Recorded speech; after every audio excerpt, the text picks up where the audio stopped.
Agora sim, vamos lá então. Primeiro, desejar boa tarde a todos. Vai começar mais uma aula de sistemas de códigos costeiros. Nessa aula de revisão, a gente vai revisar a semana, deixa eu ver aqui, a semana 6. O conteúdo da semana 6, da semana passada, foi o balanço de calor em estuários, onde eu coloquei para vocês aí 2 videoaulas,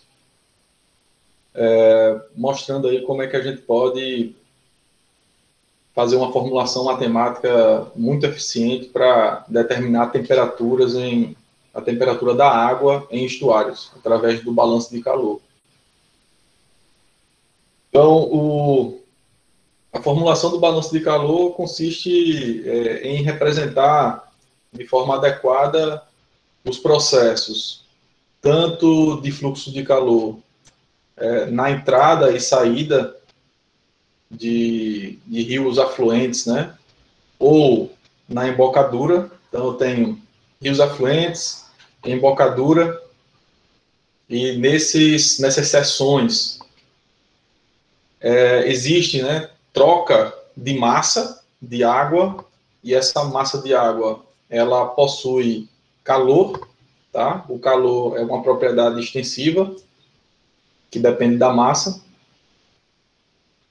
E esse calor, então, ele pode ser medido, né? A gente usa como parâmetro do calor a temperatura, que é a propriedade intrínseca, a propriedade intensiva associada a essa propriedade extensiva que é o calor, certo? Então a gente usa muito a temperatura. Como também, né, carga e concentração. A gente não trabalha muito com carga. A carga, sim, depende da massa, mas a concentração, enfim, a gente trabalha mais com concentrações, certo? Do que com cargas. Então, qual é a concentração de fósforo dissolvido na água? Então, eu tenho, né, tantos miligramas por litro. Então, já normalizado, né?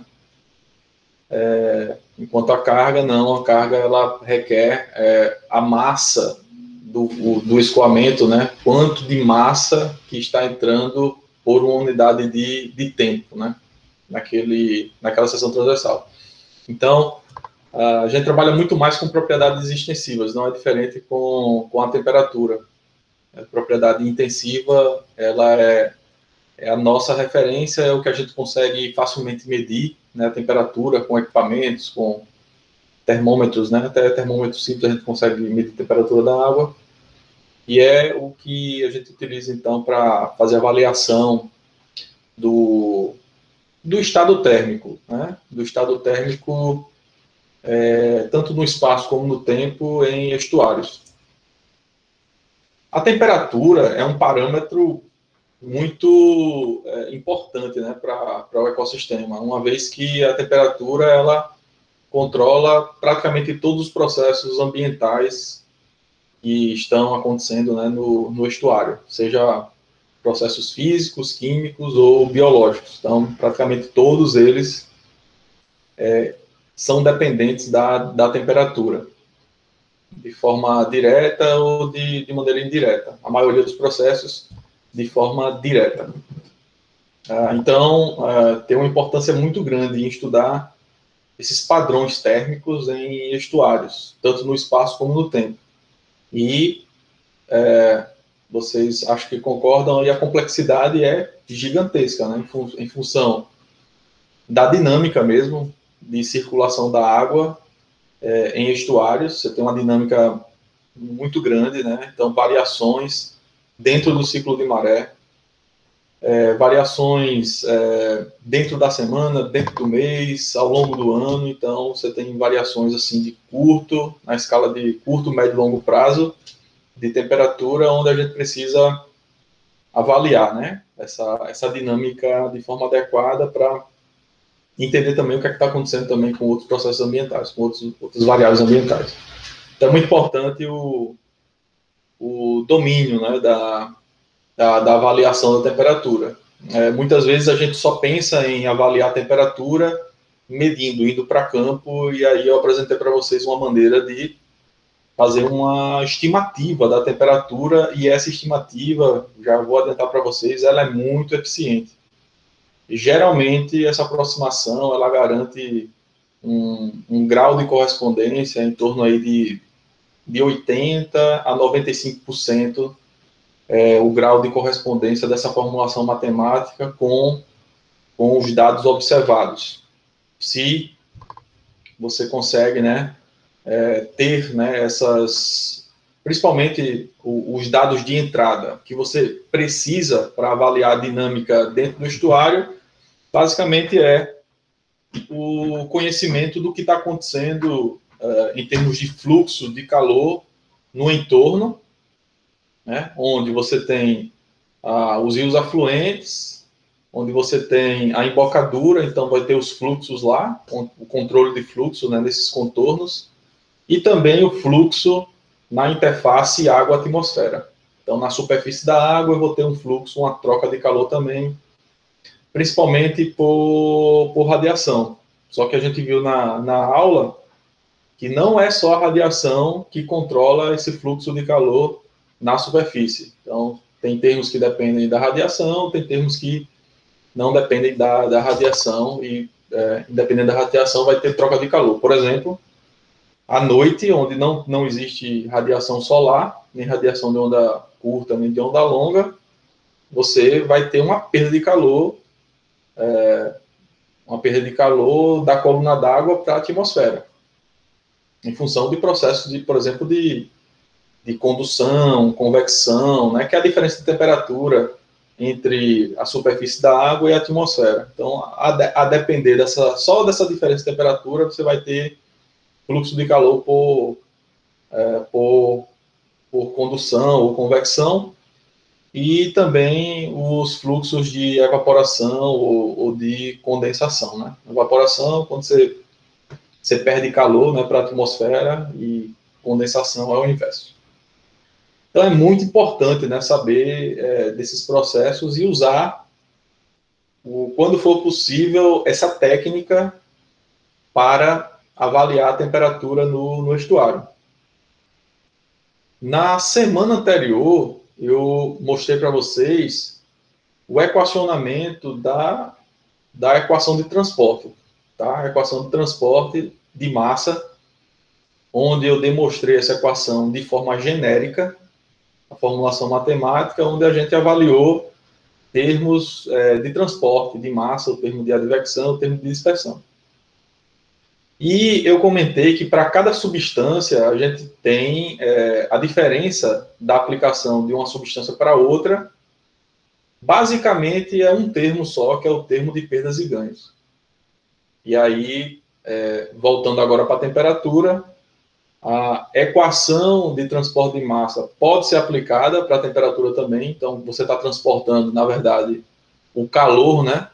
Em função da circulação, você está transportando calor através das correntes de água de um lugar para o outro. Esse transporte acontece, são das correntes.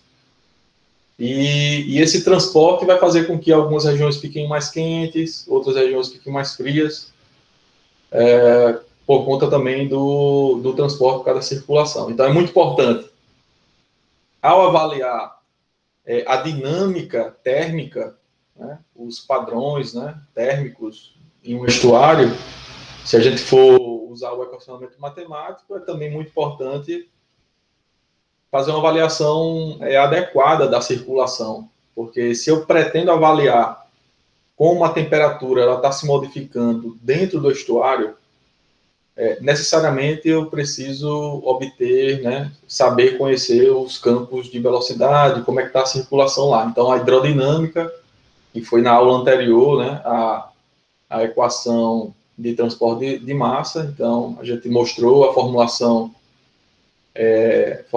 para determinação de circulação da água em estuários. Então, aquela formulação ela pode ser aplicada para determinar o campo de velocidade, e com esse campo de velocidade a gente pode aplicar para avaliar o transporte de massa de calor em função dessa circulação. Então, vejam como as coisas são conectadas, existe uma interdependência, né, entre um e outro, então é muito importante esse conhecimento, né, para fazer avaliações quantitativas, e como eu falei para vocês, são avaliações com uma precisão muito grande mesmo, tá? A hidrodinâmica, como eu mostrei para vocês, né, chega na ordem ali de 95%, né, de correspondência, e temperatura, e aí já varia aí de 80% a 95% também, então é um alto grau de correspondência usando essas formulações aí que eu tô apresentando para vocês nessa disciplina.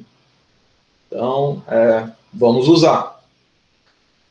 Bom, eu vou abrir aí para questionamento, se alguém tem alguma questão sobre o conteúdo, né, de balanço de calor que eu passei para vocês na semana anterior. Então, se alguém tiver alguma questão, vocês podem abrir o microfone aí para tirar alguma dúvida, fazer algum comentário.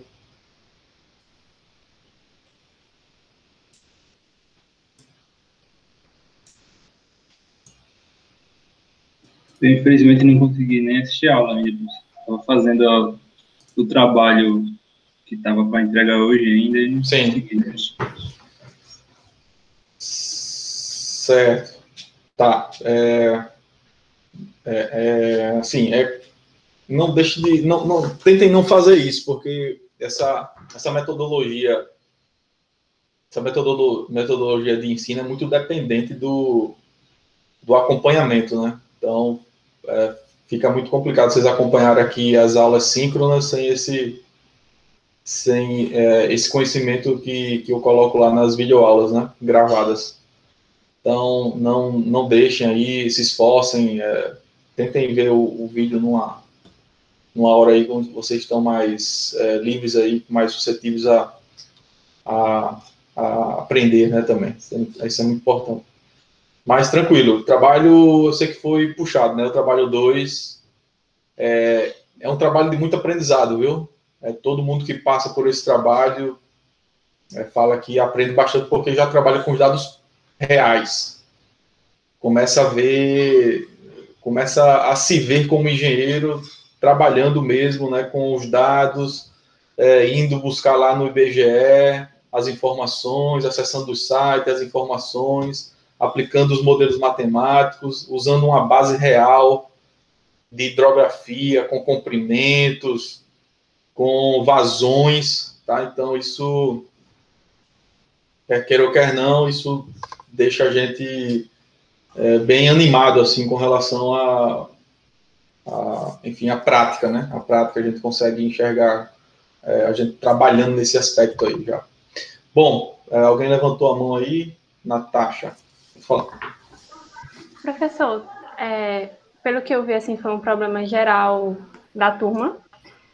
Ninguém Sim. conseguiu realizar a propagação de carga para os outros componentes, além da DBO, tipo nitrogênio, fósforo e os cloriformes termotolerantes. Ninguém conseguiu aplicar o modelo, porque o modelo que o senhor ensinou foi para DBO, né? E também a questão da carga remanescente, a gente não conseguiu um fator de... Esqueci o nome do fator de redução das cargas. Sim. Vocês não conseguiram Aí acho que foi um acessar. problema geral. Foi um problema geral, assim. Pelo que eu vi, as pessoas que fizeram só conseguiram fazer para DBO. Tá, vocês chegaram a adotar alguma coisa? A gente tipo, estimou a carga do esgoto. Do lançamento. A gente conseguiu estimar a carga do lançamento. Agora, a propagação dela, não.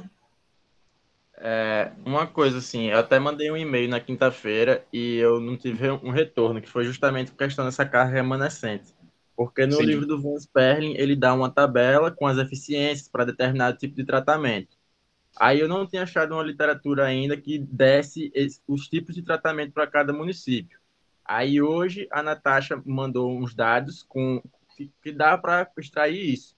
Só que aí a gente ainda continua nessa dúvida quanto à carga remanescente, para poder usar no passo 6, né? Que é o passo que eu acredito que está todo mundo um pouco enrolado. E aí a gente queria Certo, a carga remanescente é aquela carga que você tem a carga bruta produzida, né, em cada município, e você tem a carga que efetivamente chega na calha do rio. A carga remanescente é essa que chega na calha do rio, então existe um abatimento da carga do que é produzido, né, bruto, no Então, mas município. pelo menos o que eu estava fazendo era o seguinte: eu tinha essa carga bruta, e aí, no caso, a carga remanescente, supondo, que fosse fossa séptica, aí ela teria uma redução, Isso. uma eficiência de 80%. Aí Isso. eu pegaria essa carga bruta, reduziria esses 80% tratado, e seria a carga remanescente, no caso, Remanescente. desse resultado. A Isso. questão, no caso, para mim, nesse passo a passo, foi quanto à eficiência. Porque, por exemplo, se um município ele tiver vários métodos de tratamento, qual a eficiência que eu vou Ah, pegar? E alguns deles não certo. apresentam nenhum. Aí, como é Ah, que eu vou tá. trabalhar com isso?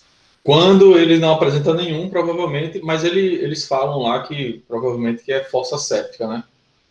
Eu Quando não até existe mandei um nenhum e-mail, eu até tratamento, é mandei um fossa e-mail, séptica, provavelmente. considerando se eu poderia padronizar, no caso, usar a fossa séptica, que eu acredito que seja o mais comum, Que é o mais principalmente para um comum. município pequeno, se eu poderia padronizar, porque caso não Sim. conseguisse encontrar assim, um método específico, usaria a fossa séptica e aí calcularia tudo baseando que todos fossem fossa séptica. Aí, quando existe tratamento de esgoto, em função do tipo de tratamento, você tem as eficiências. Aí você usa as eficiências para fazer o abatimento da carga e calcular a carga remanescente. Basicamente isso.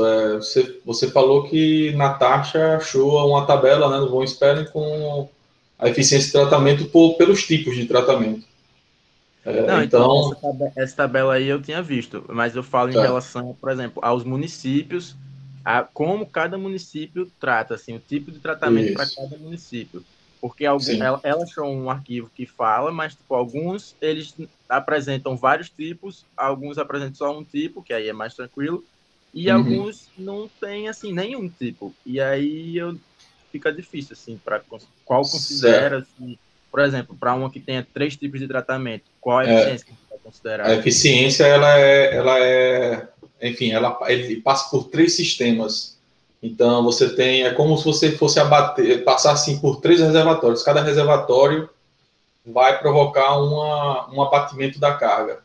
Então, sei lá, o primeiro reservatório abateu 90%. Então, se entrou 100, sai 10. O segundo reservatório tem a eficiência de 80%. Desses 10%, desses 10, só passa 20%, que é 2, e o 2 é o terceiro reservatório, se aplica a eficiência do terceiro método de tratamento de esgoto. Então, quando a gente tem mais de um tratamento de esgoto, isso é feito exatamente, né, para aumentar o grau da eficiência de tratamento. Então, vai passando de um sistema de tratamento para outro sistema de tratamento, e aí vai abatendo de forma mais significativa as cargas, entendeu? Então, é assim que funciona.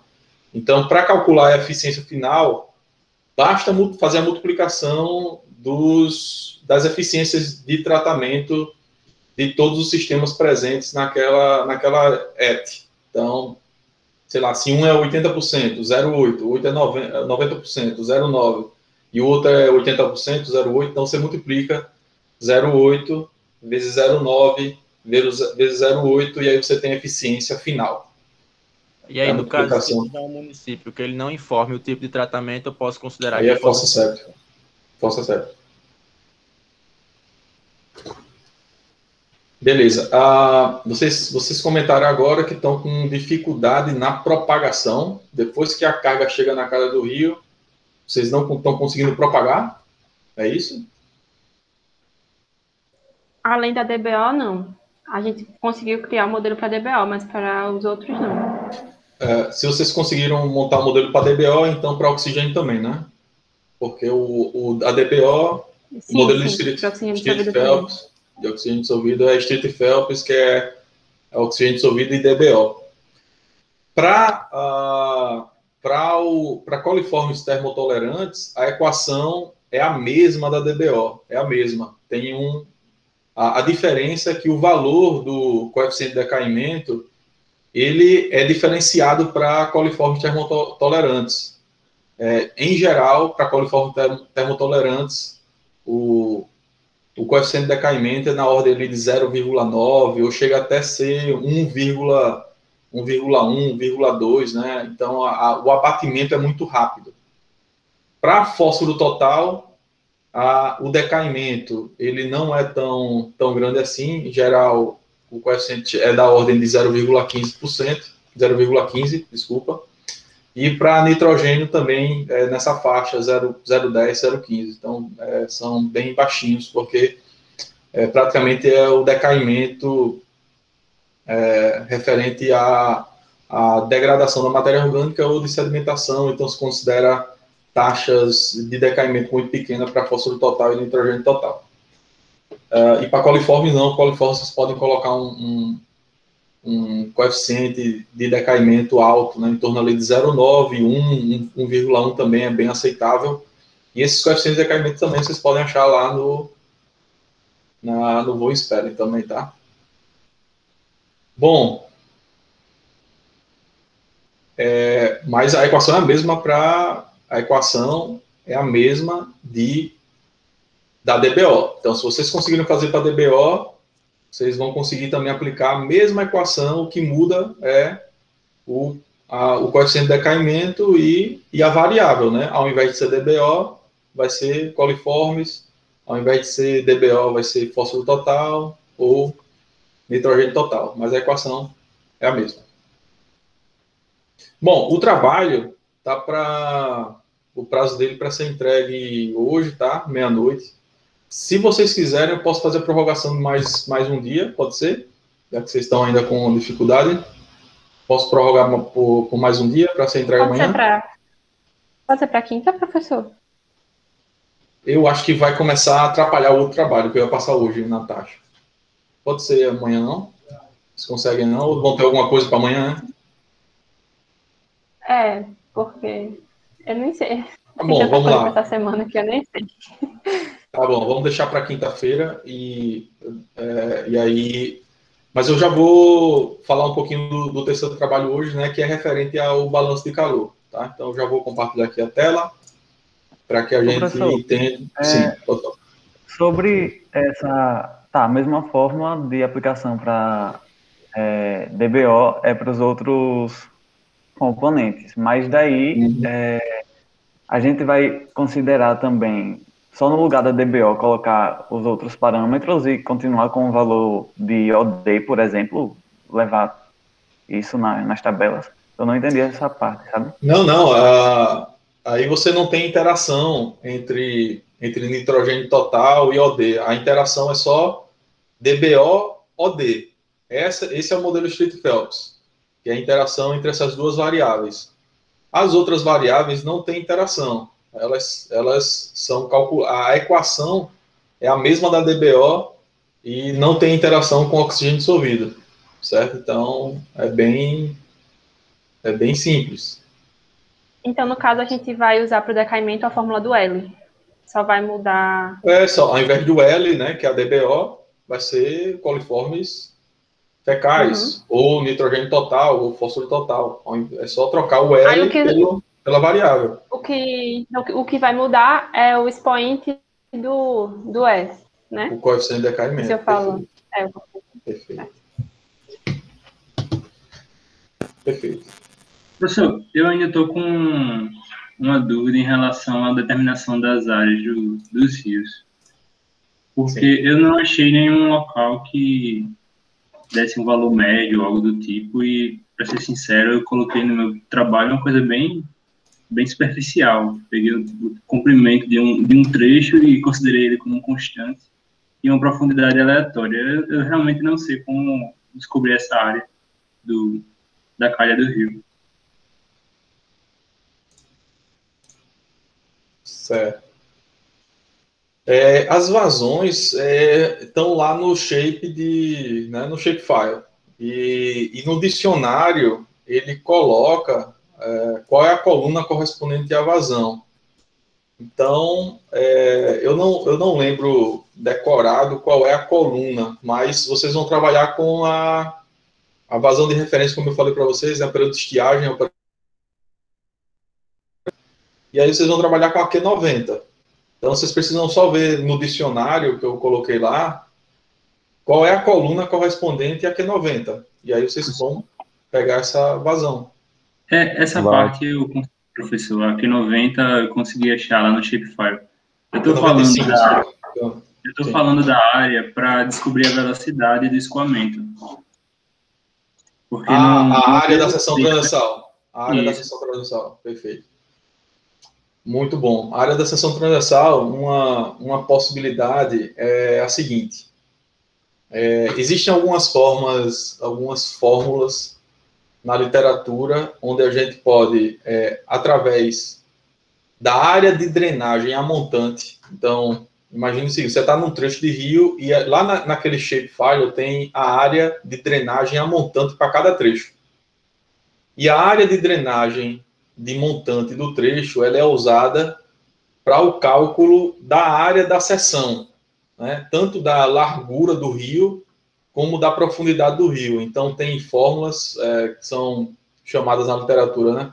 Fórmulas de geomorfologia da seção transversal do rio. Eu vou... Se colocar no Google, vai achar rapidinho, né? Tem fórmulas universais, algumas fórmulas universais. Então, pode ser aplicada para qualquer rio.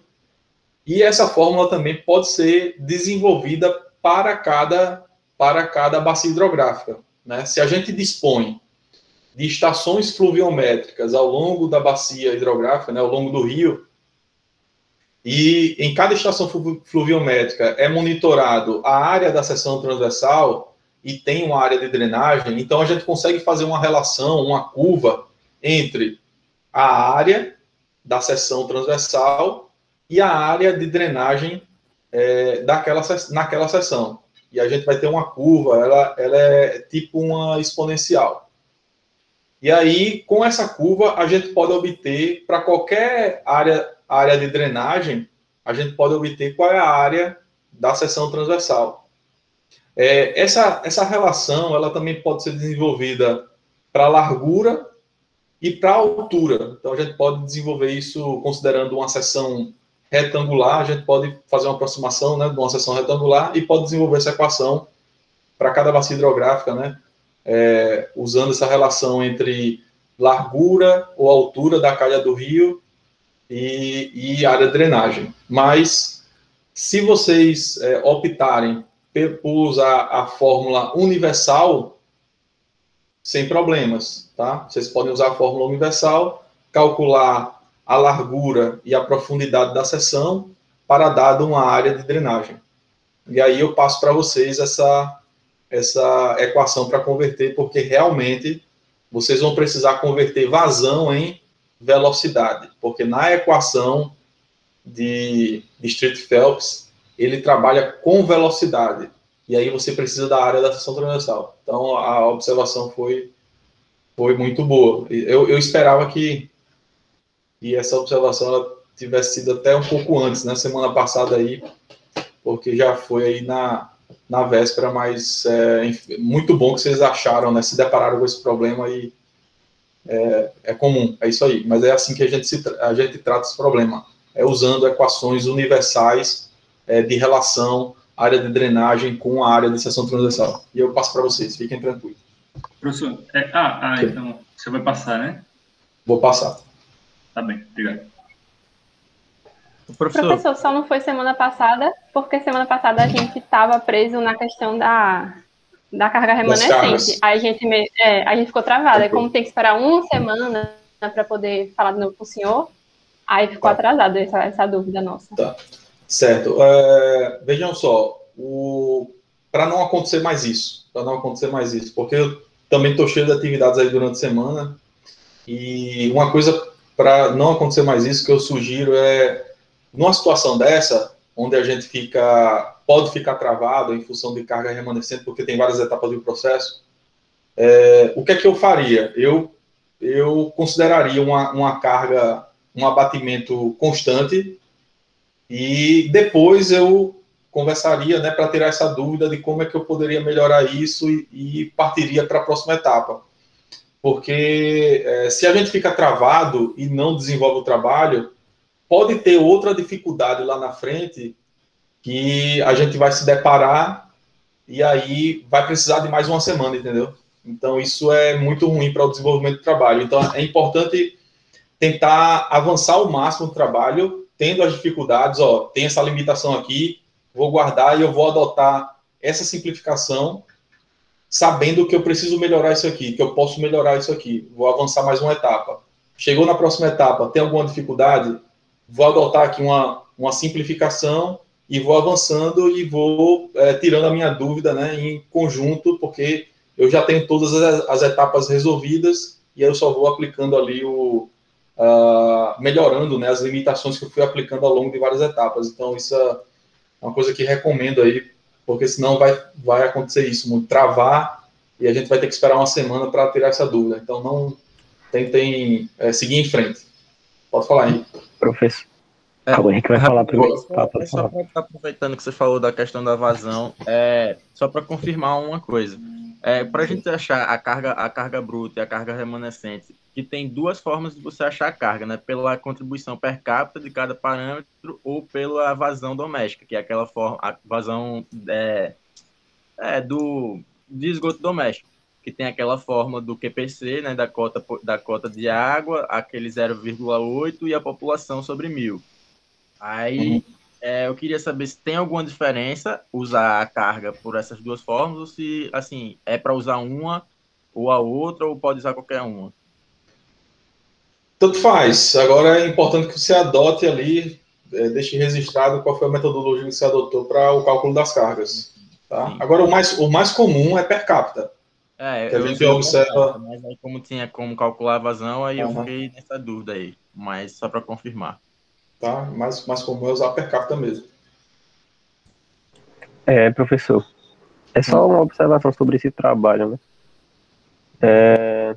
Eu acho que o principal problema dele foi a falta de informações que a gente tinha logo no começo dele, né? Quando o senhor pediu o trabalho, o senhor entregou aquele roteiro pra gente, só que era um roteiro muito simples e ele não ajudava da maneira que a gente precisava para fazer todas as etapas, entende?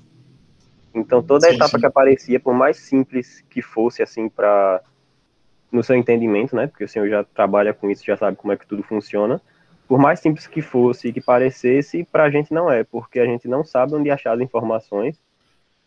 Assim, a gente tinha uma ideia, obviamente, mas para a gente achar cada uma dessas informações, a gente teve que procurar muito, e aí a gente perdia muito tempo, e como o senhor já falou, o senhor está muito ocupado, a gente está muito ocupado com disciplina. Então, para ter esses momentos de contato para tirar dúvida era muito complicado, porque às vezes a gente chegava na aula de terça-feira, que é a aula de dúvida, né? Sim. E a gente não tinha nada pronto porque a gente estava parado numa coisa no começo, acho que a Natasha já falou sobre isso. Então, se o senhor tentasse fazer para as próximas turmas, ou até para os próximos trabalhos mesmo, um roteiro mais detalhado, com referências, onde a gente pode buscar essas informações, colocar lá os sites onde a gente consegue essa informação, métodos para trabalhar, que nem acontece no laboratório mesmo, onde os professores constroem um roteiro mais detalhado mesmo sobre as etapas do processo, seria mais fácil, porque o trabalho é realmente muito complicado de se fazer, e a gente nunca passou por uma disciplina do tipo, né, que envolve várias áreas mesmo, né? Então seria interessante que o senhor tentasse fazer alguma coisa mais detalhada, de maneira mais informativa mesmo. Sim, Adalto, eu entendo. Agora tem uma coisa que é um pouquinho até proposital, entendeu? Esse tipo de deixar um pouquinho essa falta de informação para que vocês sejam proativos e tentem tomar iniciativas, tentem buscar as fontes, tentem procurar as informações, e aí a gente ir validando. Então, tem um pouquinho, confesso, que é um pouquinho proposital isso, para que vocês ganhem essa habilidade de buscar informação, apesar de vocês nunca terem acessado, por exemplo, pode ser que você nunca tenha acessado o site do IBGE e nem tenha ou se acessou, não sabia exatamente como baixar as informações, né, de um estado, município. Então, isso enfim, aí, nesse processo, a gente vai descobrindo também. Então, eu acho que é importante você estar... Deixa eu ver aqui, eu não estou com o chat aberto. Tá, sim, mas no EAD isso é bem danoso porque não tem como procurar ninguém.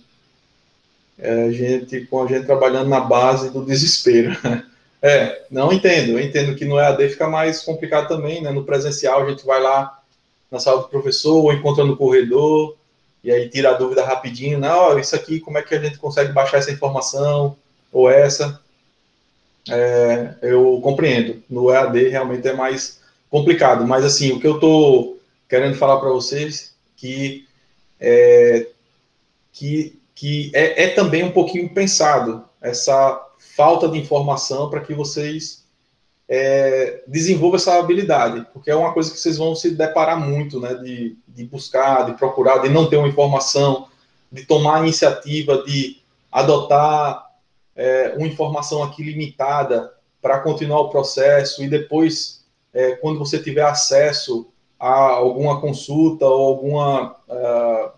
ou para tirar essa dúvida, você volta para o ponto e aí você melhora aquela parte e segue em frente e não deixar que o processo pare, né? Então, enfim, são habilidades que vocês vão se deparar muito na fase profissional. E aí a gente, de propósito, também deixa um pouquinho aberto para que vocês sintam essa dificuldade que vocês vão ter realmente lá na frente, na vida profissional de vocês. Então, mas eu concordo, o EAD bagunça muito, fica aquele desespero, né, das faltas de informações, não tem como tirar aquela dúvida mais rápida, né? Mas, enfim, o pensamento é esse, entendeu? Então, não dá para entregar um roteiro detalhado, senão perde um pouco dessa dinâmica que eu quero que vocês desenvolvam também. O meu propósito aqui é fazer com que vocês desenvolvam esse lado e não entregue os links todos prontos, né?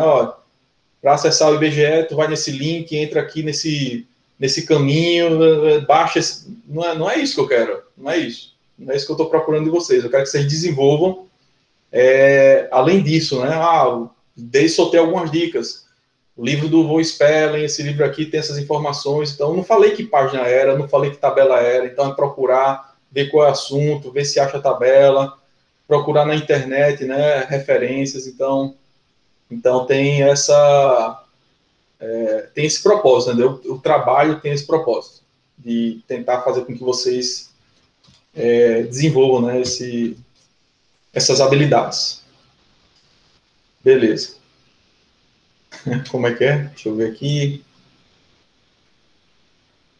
Concordo, professor, mas nesse caso precisariam de um pouco mais de assistência, que isso é prejudicado, com certeza. Concordo, Marcos, com você.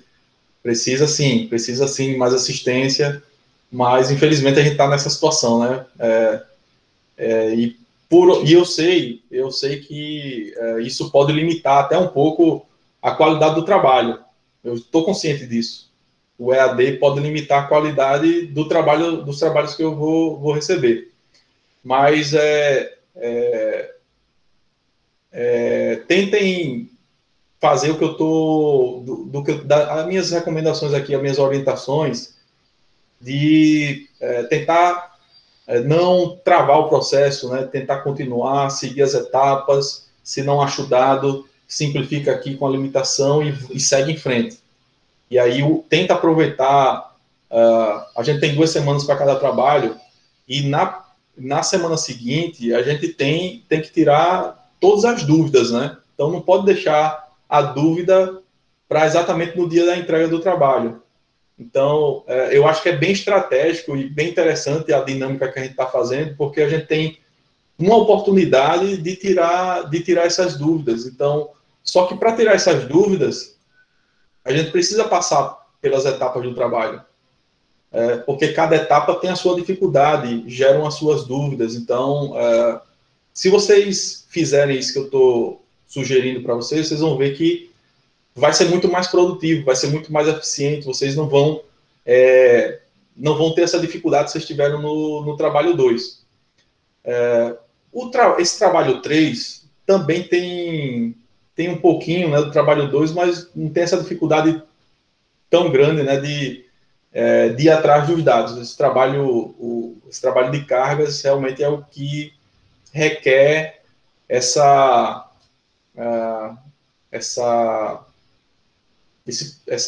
questão de procurar, né? Procurar os dados enfim, e em busca, né, dessas informações que estão acessíveis, né? Estão todas elas acessíveis, mas muitas vezes dispersas em várias fontes, e a gente precisa reunir para desenvolver esse trabalho. Mas eu concordo e também eu vou considerar isso, obviamente, né, quando eu for corrigir os trabalhos, né, em função do momento que a gente está vivendo, em função de não ter essa possibilidade mais próxima, né, e constante de tirar essas dúvidas. Fiquem tranquilos com relação a isso aí.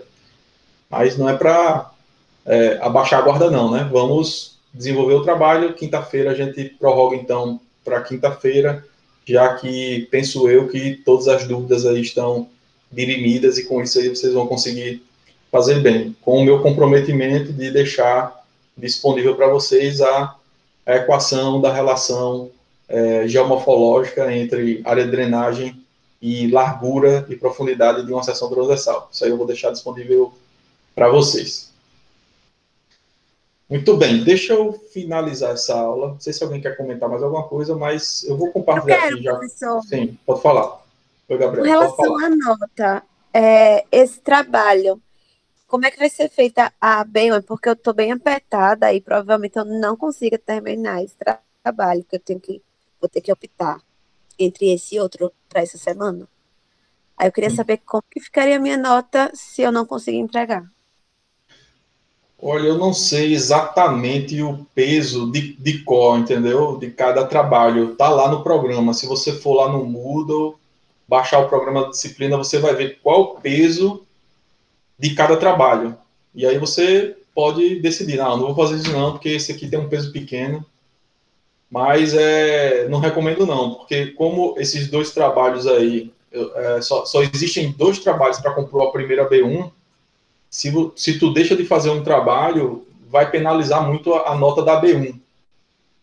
Entendeu? Então, isso é um pouquinho perigoso. É um pouquinho perigoso zerar um dos trabalhos. Então, recomendo que você se esforce, né? Trabalhe aí em grupo, né? Converse com os colegas para tentar entregar alguma coisa. Mesmo que não seja um trabalho completo, mas o que você conseguiu fazer nesse tempo, para não zerar, porque é bem penoso, assim, com relação à nota, né? Em função do peso, pode comprometer bastante, né, a B1. Então, não recomendo fazer isso. Entendi. Bom, compartilhar aqui a tela. Vamos lá. Então, o trabalho 3, que vai iniciar essa semana, né, logo após aí a entrega desse trabalho 2, ele é um trabalho onde a gente vai fazer a avaliação do balanço de calor em um estuário. Só que esse balanço de calor, né, eu mostro como isso se faz matematicamente em um estuário totalmente misturado, né, ou seja, sem variações espaciais, só tem variações no tempo.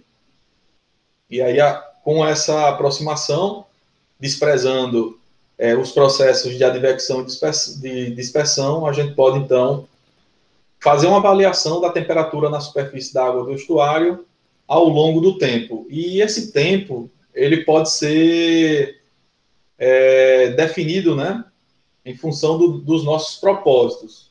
Para esse trabalho específico, a gente vai trabalhar com um intervalo de tempo mensal.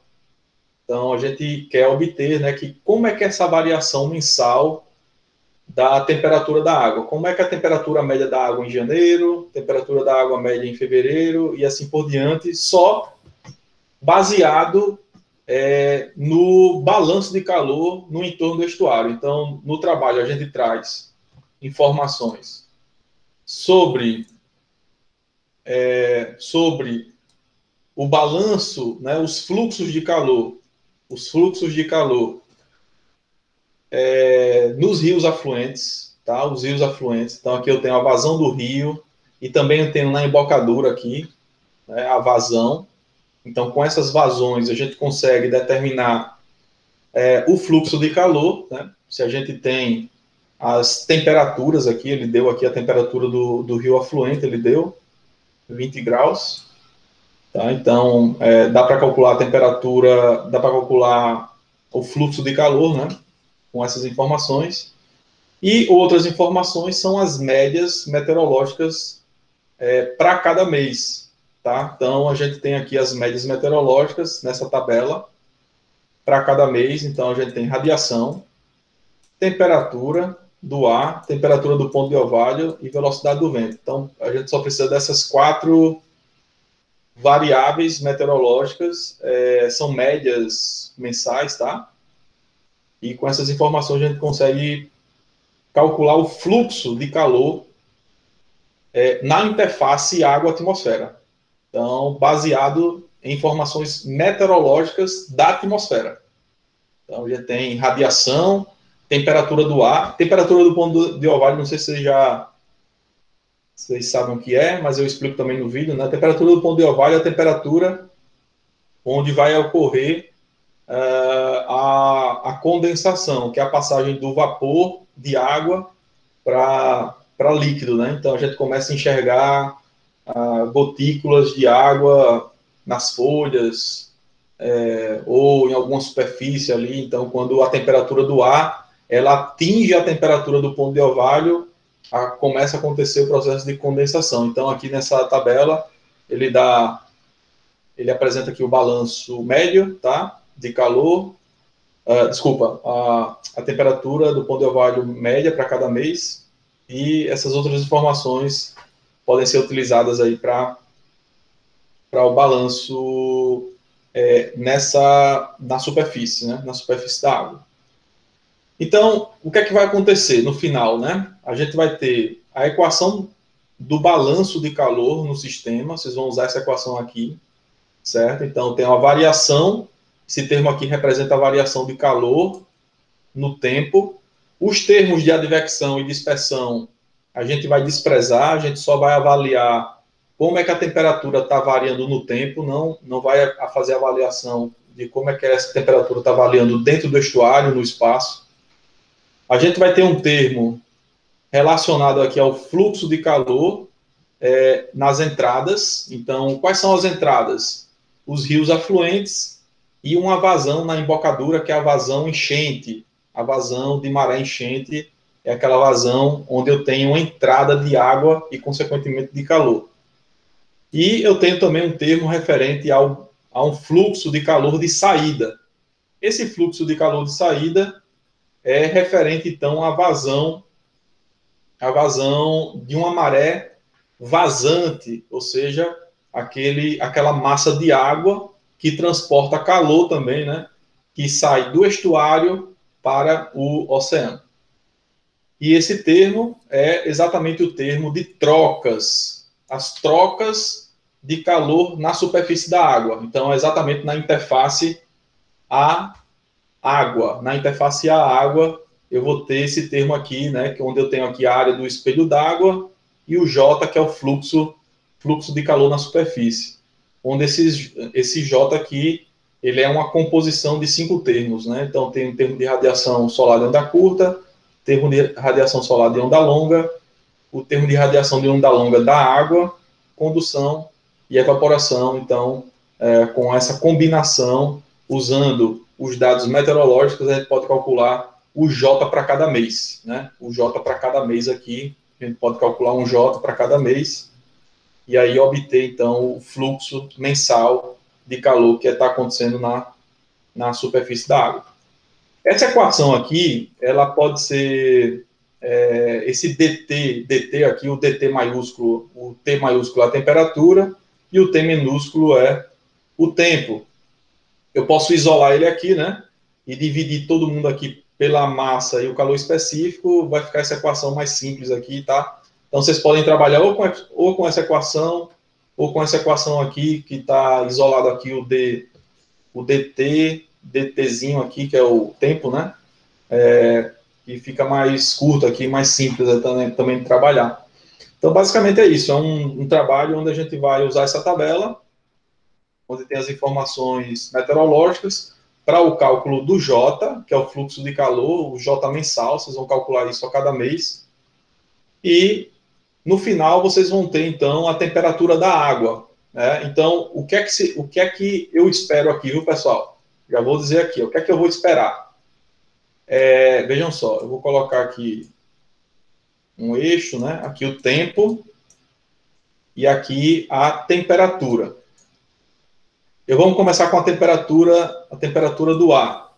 A temperatura do ar vai ter essa variação, né? Que é essa daqui, ó, dado pela tabela. Então, vocês podem pegar aqui, colocar no Excel essa tabela e plotar aqui como é que a temperatura do ar está variando ao longo dos meses, de janeiro a dezembro. Então, aqui a temperatura mínima é de 6, temperatura máxima aqui perto de 30 graus, 29,4. Então, eu vou ter aqui essa variação aqui, temperatura do ar, certo? De 6 graus, né? E aqui a temperatura máxima em torno aqui de 30 graus. A temperatura da água, o que é que eu espero na temperatura da água? Espero uma variação um pouquinho menor, né, do que essa variação aqui. Então, nos meses mais frios, onde a temperatura do ar ela é bem baixa, eu vou ter uma temperatura da água maior. Nos meses que está mais quente, a temperatura da água vai estar mais fria, e mais ou menos esse padrão aqui, tá? Ou seja, a amplitude de variação da água é menor do que a amplitude de variação no ar. Por quê? Por conta do calor específico. Então, o calor específico da água é bem menor do que... Desculpa, o calor específico do ar é bem menor do que o da água. E isso faz com que o ar ele consiga variar mais sua temperatura para uma mesma quantidade de energia, certo? Então, enquanto a água vai ter menores variações para essa mesma quantidade de energia que recebe. Então, por isso que eu tenho variações maiores, né, no ar do que na água. Então, é de se esperar, como resposta do trabalho, uma curva aqui com amplitudes entre a temperatura mínima do ar e a temperatura máxima do ar. Bom, praticamente isso, tá? Obviamente vão surgir dúvidas ao longo dessa aplicação, inclusive na videoaula eu mostro uma aplicação dessa equação aqui, ó.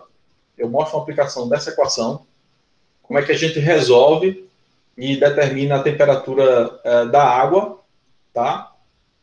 O que vocês vão fazer é que vocês vão aplicar essa equação 12 vezes. Para cada mês, eu vou ter uma aplicação dessa equação. Como ele deu a temperatura inicial da água, ele já deu aqui que a temperatura inicial no início do mês de janeiro é de 17,4. Então, ele já deu essa temperatura. Eu vou aplicar a equação e vou calcular a temperatura no final do mês de janeiro. No final do mês de janeiro, eu vou ter uma outra temperatura aqui, ó, no final do mês de janeiro.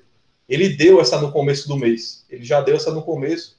Aplico a equação, eu tenho a temperatura no final do mês de janeiro. Para calcular a temperatura no final do mês de fevereiro, eu vou usar a informação do que eu calculei aqui no final do mês de janeiro. Então, eu calculei essa temperatura e vou usar ela como a condição inicial para calcular a temperatura no final do mês de janeiro, e assim sucessivamente. Então, eu vou aplicar essa equação 12 vezes, e aí eu vou obtendo as temperaturas no final de cada mês, certo? Então, basicamente, alguém tem alguma dúvida aí? Deixa eu ver. Levantar a mão. Mike, por favor. Nesse caso dessa tabela aí, a temperatura do mês de fevereiro 9 indica que seria a do final do mês de janeiro, esse 9?